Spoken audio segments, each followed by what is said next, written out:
it. Chuck Berry of this rap skit. Styles I mastered. Many brothers snatched it up and tried to match it. But I'm still number one, everyday real. Speak what I want, I don't care what y'all feel, cause I'm my own master. Балықтарыңа сәлем достар. Мен есімім Айша Өзімжанов Болат. Мен қазір өте бір үлкен тақырыпты қозғамақшымын.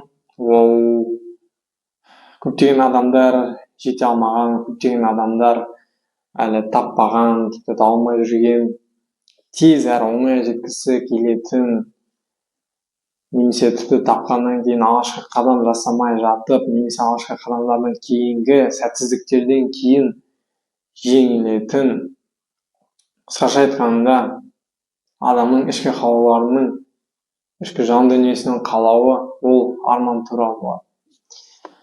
Өмірге келгеннен кейін әрбір адам әрбір нәрсені армандайды, сол нәрсеге мақсат қойып оған жеткісі келеді.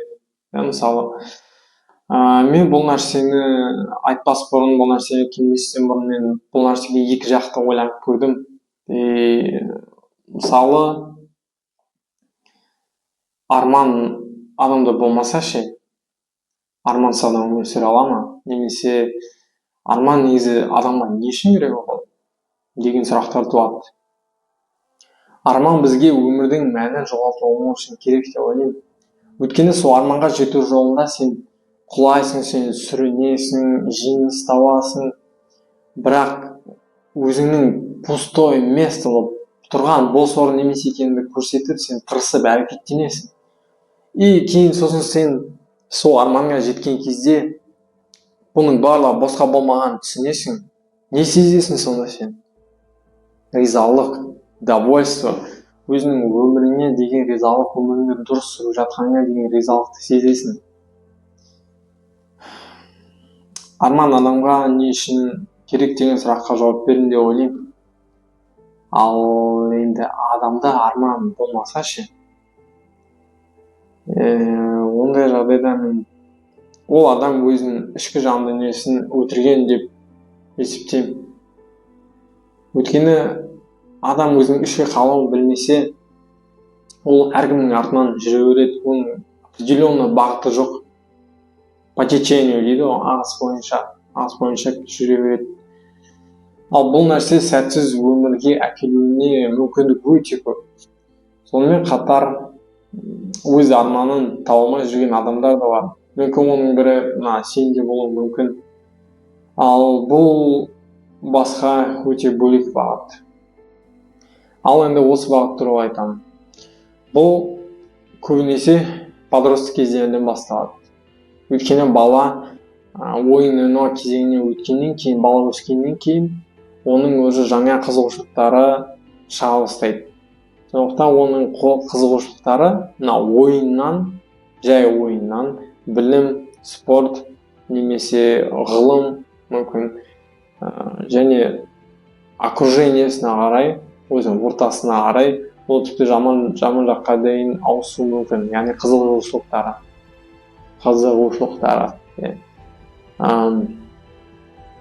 Оған мысалға просто электронный вейптің өзі жеткілікті деп ойлаймын ол нәрсеге. Бірақ бүгін бұл туралы емес. Бала негізі ол кезде өте көп сфераға икемді болып келеді. Осы кезде бірақ оған определенный бір нәрсеге, бір сфераға тоқталған дұрыс болады, орынды болады. Ал бұл жерде ата-ананың рөлі негізі өте маңызды. Олардың ең бір маңызды миссияларының бірі ол өзінің баласын дұрыс бағыттау, дұрыс жолға бағыттап жіберу. Ал қазір кейбір ата-аналардың, кейбір әке-шешелердің өз-өзін бағыттай алмай жүргенін көресің. Одан кейін сен ана баладан тұлға шығуы, керемет тұлға шығуы, ол фантазия деп айтуға тіпті ол екіталай. Ол мыңнан тек қана біреуі ғана болуы мүмкін. Егер ана бала одан кейін өз-өзімен жұмыстан баса, ондай жағдайға келмесе, ол подростық кезден бастап 30-40-қа шейін, даже өмірінің соңына шейін ол өмірде таяқ жеп өтеді. Қатты қиналатын болады, олар өзін таппағандықтан. Былайша айтқанда көптің бірі болып жүреді. Иә, мен де бұл шақта болған, бұл шақтан өткен, өзімді таба алмай, сондай өзің арманыңды таба алмай жүрген кез болатын. Сынып, мен сломленный болып жүретін ол кезде.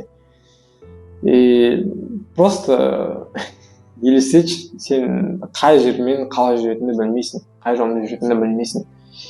Оңға ма, әлде солға ма, а может артқа? Жауабы жоқ сұрақтар. Мен 9 класс оқығанда мен мамандығымды госэкзаменнен кейін таңдаған болатын. Мен де оған дейін достарым, жақындарым барлығын жасайтын. Қандай мамандықтан дейсің, кім боласың деген сияқты. Мен барлығына жауап беретін, білмеймін. Сөйтіп, ол кезде мен 16 жаста болатынмын да.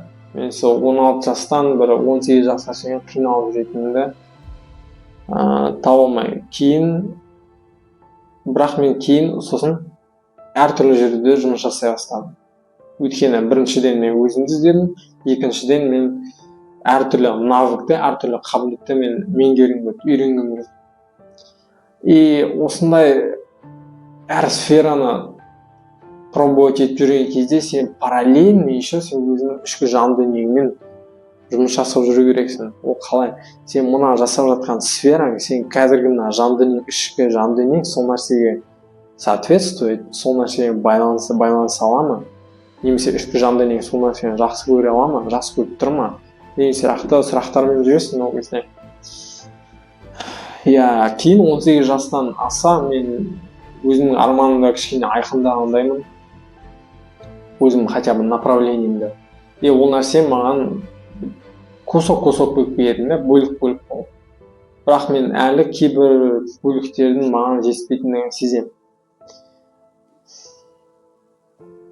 Енді осы нәрседен мен бере алатын кеңесім, ол егер сен өзіңді таба алмай жүрсең, өзіңнің жолыңды таба алмай жүрсең, әр нәрсені пробуй, әр нәрсені байқап көр, мына нәрсені көр, ол болмады ма, басқа нәрсені іздеп көр, пока өзіңдікін таппайынша. Сосын ішкі жан дүниеңмен байланыста всегда бол. Өйткені сені өзіңнен артық сенен ешкім жақсы білмейді. Ал енді келесі кезең. Арманды таптық дейік. Құттықтаймын, ары қарай уже ең қызығы енді басталды.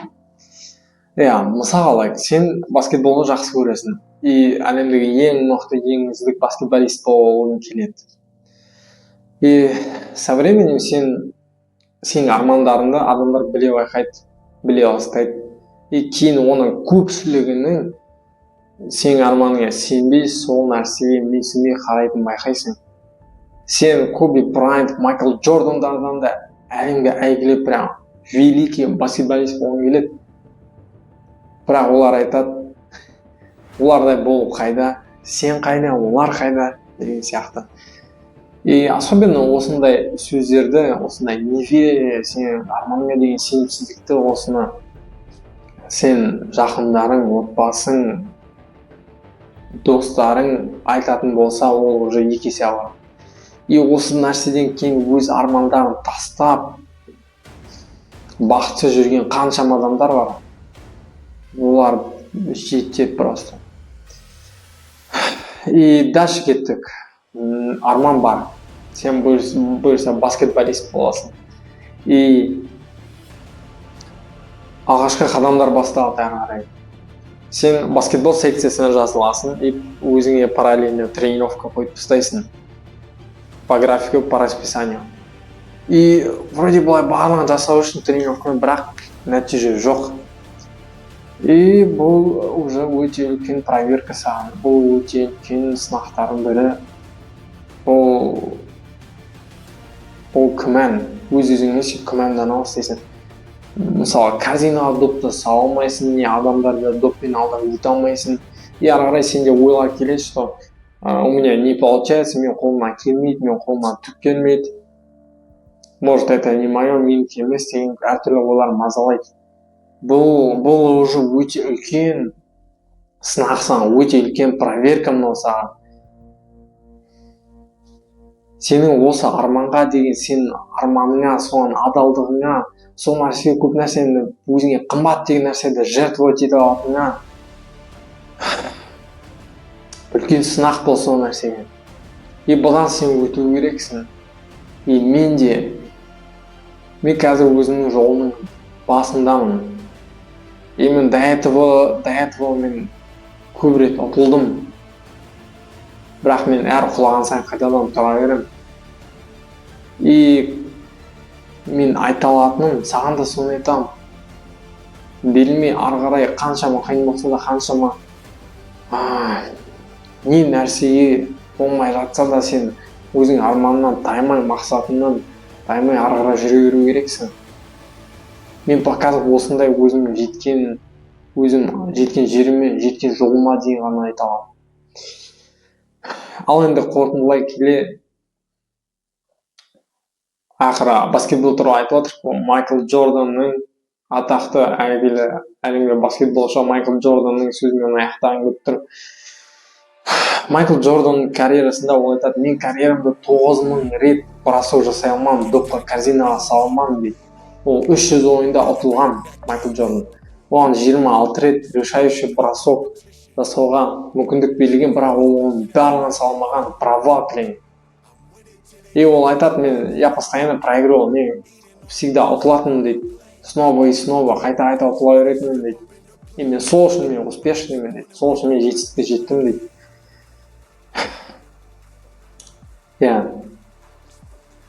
Көп нәрсе айтылды деп ойлаймын бұл видеодан.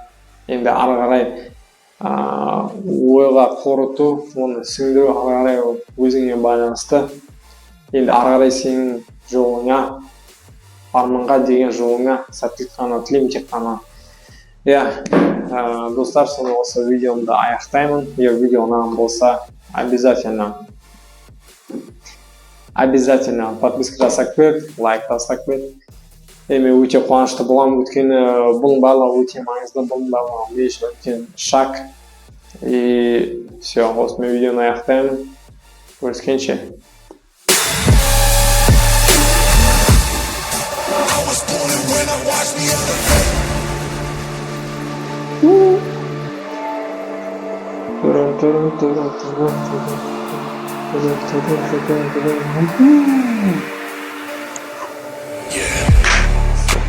All in when I show up.